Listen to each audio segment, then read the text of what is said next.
ਜੀ ਬਿਸਮਿਲ੍ਲਾਹਿਰਰਹਿਮਾनिर्रहीम जी अस्सलाम वालेकुम जी सारे दोस्तों पाक हर्बल स्पोर्ट चैनल ਦੇ ਵਿੱਚ ਅੱਜ ਜਨਾਬ ਅਸੀਂ ਪੌਦਾ ਜਿਹੜਾ ਆਮ ਰੂਟੀਨ 'ਚ ਸਾਡੇ ਘਰਾਂ ਦੇ ਵਿੱਚ ਲੱਗਿਆ ਹੁੰਦਾ, ਬਾਜ਼ ਕਤ ਪਾਰਕਾਂ ਦੇ ਵਿੱਚ ਲੱਗਿਆ ਹੁੰਦਾ, ਗੁਲੇ ਸ਼ਤੂਤੀ ਦੇ ਨਾਂ ਤੋਂ ਇਹ ਮਸ਼ਹੂਰ ਹੈ। ਔਰ ਜਨਾਬ ਇਹਦੇ ਵਿੱਚ ਇੱਕ ਐਸਾ ਕਮਾਲ ਹੈ ਕਿ ਜਨਾਬ ਇਹ ਦਿਲ ਦੇ ਅਮਰਾਜ਼ ਵਾਸਤੇ ਬਹੁਤ ਹੀ ਆਲਾ ਦਰਜੇ ਦੀ ਚੀਜ਼ ਹੈ ਔਰ ਖੂਨ ਦੀ ਕਮੀ ਨੂੰ ਪੂਰਾ ਕਰਨ ਵਾਲਾ ਪੌਦਾ। ਔਰ ਅਕਸਰ ਦੇਖਿਆ ਗਿਆ ਕਿ ਜਿਨ੍ਹਾਂ ਨੂੰ ਦਿਲ ਦਾ ਕੋਈ ਅਮਰਾਜ਼ ਹੁੰਦਾ ਉਹਨਾਂ ਲੋਕਾਂ ਨੂੰ ਇਹਦਾ ਅਰਕ ਬਣਾ ਕੇ ਦਿੱਤਾ ਜਾਂਦਾ ਔਰ ਇਹਦਾ ਇੱਕ ਕਾਵਾ ਬਣਾ ਕੇ ਦਿੱਤਾ ਜਾਂਦਾ। ਔਰ ਜਿਹੜਾ ਇਹ ਕਾਵਾ ਇਹ ਖੂਨ ਦੀ ਕਮੀ ਨੂੰ ਪੂਰਾ ਕਰਦਾ ਔਰ ਇਹਦੇ ਅੰਦਰ ਕਾਫੀ ਹੱਦ ਤੱਕ ਫੌਲਾਦ ਦੀ ਮਿਕਦਾਰ ਪਾਈ ਜਾਂਦੀ ਔਰ ਇਸੇ ਤਰ੍ਹਾਂ ਹੀ ਇਹ ਖੂਨ ਨੂੰ ਸੁਰਖ ਕਰਦਾ ਔਰ ਇਸੇ ਤਰ੍ਹਾਂ ਹੀ ਇਹਦੇ ਬਹੁਤ ਸਾਰੇ फ़ायदे ਮੌਜੂਦ ਨੇ। ਔਰ ਜਨਾਬ ਇਸੇ ਤਰ੍ਹਾਂ ਜੀ ਇੱਕ ਦੋਸਤ ਕੋਲੋਂ ਨੁਸਖਾ ਮਿਲਿਆ, ਉਹ ਇਹਦੇ ਵਿੱਚ 100 ਗ੍ਰਾਮ ਇਹ ਫੁੱਲ ਪਾਉਂਦਾ ਸੀ ਗੁਲੇ ਸਤੂਤੀ ਔਰ 100 ਗ੍ਰਾਮ ਆਮਲਾ ਔਰ 100 ਗ੍ਰਾਮ ਹਰੀੜ ਔਰ ਇਸੇ ਤਰ੍ਹਾਂ ਜਨਾਬ ਅੰਬਰ ਵੱਲ ਜਿਹਨੂੰ ਕਿਹਾ ਜਾਂਦਾ ਆਕਾਸ਼ ਬੇਲ 100 ਗ੍ਰਾਮ ਉਹ ਪਾਉਂਦਾ ਸੀ।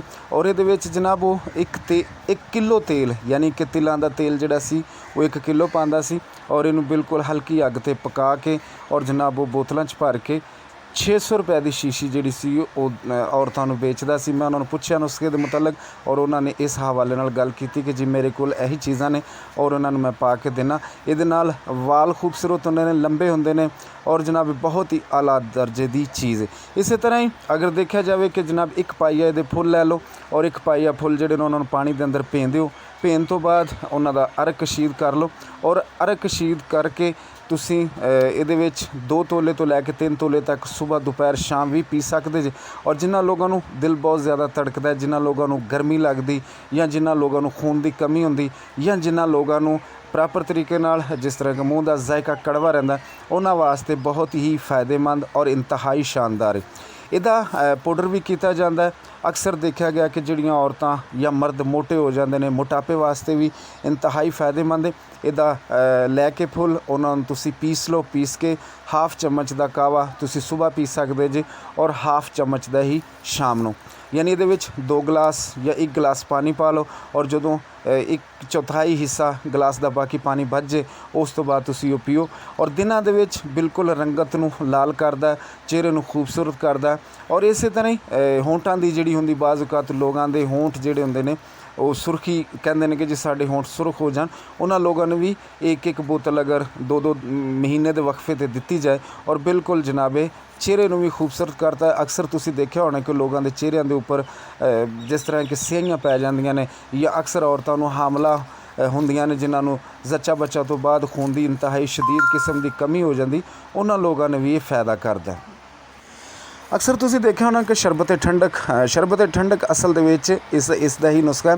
ਉਹਦੇ ਵਿੱਚ ਵੀ ਤੁਸੀਂ 2 ਤੋਲੇ ਅਗਰ ਤੁਸੀਂ ਬਿਹਤਰੀਨ ਕਿਸਮ ਦੀ ਤੁਹਾਨੂੰ ਮਿਲ ਜਾਵੇ ਜਿਸ ਤਰ੍ਹਾਂ ਕਿ ਸੰਦਲ 2 ਤੋਲੇ ਉਹਦੇ 'ਚ ਪਾਣੀ, ਉਸੇ ਤਰ੍ਹਾਂ ਇਲਾਚੀ 2 ਤੋਲੇ ਪਾਣੀ ਔਰ ਜਿਹੜੇ ਇਹ ਫੁੱਲ ਨੇ ਇਹ ਜਨਾਬ ਤੁਸੀਂ ਉਹਦੇ ਵਿੱਚ 100 ਗ੍ਰਾਮ ਪਾਣੇ ਨੇ। ਔਰ ਉਸ ਤੋਂ ਬਾਅਦ ਉਹਦੇ ਵਿੱਚ ਤੁਸੀਂ ਜਿਸ ਤਰ੍ਹਾਂ ਕਿ ਆਮ ਰੋਟੀ ਨੂੰ ਖੁਸ਼ਕ ਕਸ਼ਨੀਜ਼ ਧਨੀਆ ਜਿਹਨੂੰ ਕਿਹਾ ਜਾਂਦਾ ਉਹ ਵੀ 2 ਤੋਲੇ ਪਾ ਕੇ ਇਹਨਾਂ ਨੂੰ ਰਾਤ ਨੂੰ ਪੀਂਦੇ ਹੋ ਔਰ ਸੁਬਹ ਦੇ ਟਾਈਮ 'ਤੇ ਇਹਦਾ ਤੁਸੀਂ ਸ਼ਰਬਤ ਬਣਾਓ ਔਰ ਉਹਦੇ ਵਿੱਚ ਚੀਨੀ ਪਾ ਕੇ ਸ਼ਰਬਤ ਜਦੋਂ ਬਣਾ ਲਓਗੇ ਇਹ ਲਾਲ ਰੰਗ ਦਾ ਸ਼ਰਬਤ ਬਣੇਗਾ ਔਰ ਇੰਤਹਾਈ ਖੂਬਸੂਰਤ ਰੰਗ ਹੋਏਗਾ ਔਰ ਬਿਹਤਰੀਨ। ਯਾਨੀ ਇਹ 2 ਚਮਚ ਸੁਬਹ ਦੁਪਹਿਰ ਸ਼ਾਮ ਉਹਨਾਂ ਲੋਕਾਂ ਨੂੰ ਦਿੱਤਾ ਜਾ ਸਕਦਾ ਕਿ ਜਿਹੜੇ ਗਰਮੀ ਦੇ ਝੁਲਸੇ ਹੋਏ ਨੇ ਜਾਂ ਜਿਨ੍ਹਾਂ ਦੀਆਂ ਗੱਲਾਂ ਜਿਹੜੀਆਂ ਨੇ ਵਿੱਚ ਚਿਪਕੀਆਂ ਹੋਈਆਂ ਨੇ, ਜਿਨ੍ਹਾਂ ਨੂੰ ਖੂਨ ਦੀ ਕਮੀ, ਹਾਈ ਬਲੱਡ ਪ੍ਰੈਸ਼ਰ ਹੈ, ਜਿਨ੍ਹਾਂ ਨੂੰ ਮਿਹਦੇ ਦਾ ਅਕਸਰ ਮਸਲਾ ਰਹਿੰਦਾ ਉਹਨਾਂ ਵਾਸਤੇ ਬਹੁਤ ਹੀ ਬਾਕਮਾਲ ਚੀਜ਼ ਹੈ। ਇਸ ਪੌਦੇ ਦੇ ਹਵਾਲੇ ਨਾਲ ਗੱਲ ਕੀਤੀ ਜਾਵੇ ਤਾਂ ਇਹਦੇ ਬਹੁਤ ਸਾਰੇ फ़ायदे ਨੇ ਔਰ ਇਹਦੇ ਪੱਤਿਆਂ ਦੇ ਅਲੱਗਾ फ़ायदे ਨੇ, ਇਹਦੀ ਜੜ ਦਾ ਅਲੱਗਾ फ़ायदा ਔਰ ਇਸੇ ਤਰ੍ਹਾਂ ਇਹਦੀ ਲੱਕੜ ਦਾ ਅਲੱਗਾ फ़ायदा। ਲੇਕਿਨ ਇਹਨਾਂ ਨੂੰ ਇਨਸ਼ਾ ਅੱਲਾਹ ਤਾਲਾ ਨੈਕਸਟ ਟਾਈਮ ਇਹਦੀਆਂ ਕਈ ਅਕਸਾਮ ਨੇ, ਤਕਰੀਬਨ ਇਹਦੀਆਂ 8 ਤੋਂ 10 ਕਿਸਮਾਂ ਨੇ ਜਿਹਦੇ 'ਚ ਵਾਈਟ ਫੁੱਲ ਵੀ ਹੈ, ਗੁਲਾਬੀ ਹੈ, ਲਾਲ ਹੈ, ਸੁਰਖ ਹੈ, ਪੀਲਾ, ਇਸੇ ਤਰ੍ਹਾਂ ਇਹਦੇ ਬਹੁਤ ਸਾਰੇ फ़ायदे ਨੇ। ਲੇਕਿਨ ਬਹੁਤ ਸਾਰੇ ਲੋਕ ਜਿਹੜੇ ਨੇ ਇਹਦੇ ਤੋਂ फ़ायदा ਨਹੀਂ ਚੁੱਕਦੇ ਕਿਉਂਕਿ ਬਹੁਤ ਸਾਰੇ ਜਿਹੜੇ ਫੁੱਲ ਉਹ ਜ਼ਾਇਆ ਹੋ ਜਾਂਦੇ ਨੇ ਔਰ ਇਸੇ ਵਜ੍ਹਾ ਤੋਂ ਦੋਸਤਾਂ ਨੂੰ ਆਗਾਹੀ ਦਿੱਤੀ ਜਾਂਦੀ ਕਿ ਇਹਦੇ ਮੁਤਲਕ ਲਾਜ਼ਮਨ ਕੁਛ ਨਾ ਕੁਛ ਸੋਚਿਆ ਕਰਨ। ਇਹ ਬਹੁਤ ਸਾਰੀ ਫ੍ਰੀ ਐਸੀਆਂ ਚੀਜ਼ਾਂ ਨੇ ਕਿ ਜਿਨ੍ਹਾਂ ਤੋਂ ਅਸੀਂ फ़ायदा ਚੁੱਕ ਸਕਨੇ। ਲਿਹਾਜ਼ਾ ਇਨਸ਼ਾ ਅੱਲਾਹ ਤਾਲਾ ਨੈਕਸਟ ਟਾਈਮ ਵੀ ਇਸੇ ਤਰ੍ਹਾਂ ਦੀਆਂ ਵੀਡੀਓ ਦੋਸਤਾਂ ਦੀ ਖਿਦਮਤ 'ਚ ਪੇਸ਼ ਕਰਦੇ ਰਹਾਂਗੇ। ਚੈਨਲ ਨੂੰ ਜ਼ਰੂਰ ਸਬਸਕ੍ਰਾਈਬ ਕਰਿਆ ਕਰੋ ਔਰ ਦੋਸਤਾਂ ਦੇ ਵਿੱਚ ਸ਼ੇਅਰ ਵੀ ਕਰਿਆ ਕਰੋ ਔਰ ਲਾਈਕ ਵੀ ਕਰਿਆ ਕਰੋ। ਇਹਦਾ ਬਹੁਤ ਕਮਾਲ ਦਾ ਜਿਹੜਾ ਤੇਲ ਮੈਂ ਦੱਸਿਆ ਜਾਂ ਸ਼ਰਬਤ ਦੱਸਿਆ ਔਰ ਇੰਤਹਾਈ ਕਮਾਲ ਦੀ ਚੀਜ਼ ਹੈ। ਜਿਹੜੇ ਲੋਕ ਇਹਨਾਂ ਚੀਜ਼ਾਂ ਨੂੰ ਬਣਾਉਣਗੇ ਅੱਛੇ ਲਫ਼ਜ਼ਾਂ ਨਾਲ ਯਾਦ ਕਰਨਗੇ ਔਰ ख़ਾਸ ਤੌਰ 'ਤੇ ਯੂਰਪ ਦੇ ਵਿੱਚ ਇਹਦੀ ਪੈਕਿੰਗ ਹੋ ਜਾਂਦੀ ਉਹ ਵੇਚਦੇ ਨੇ और जनाब बहुत शुक्रिया जी। अस्सलाम वालेकुम।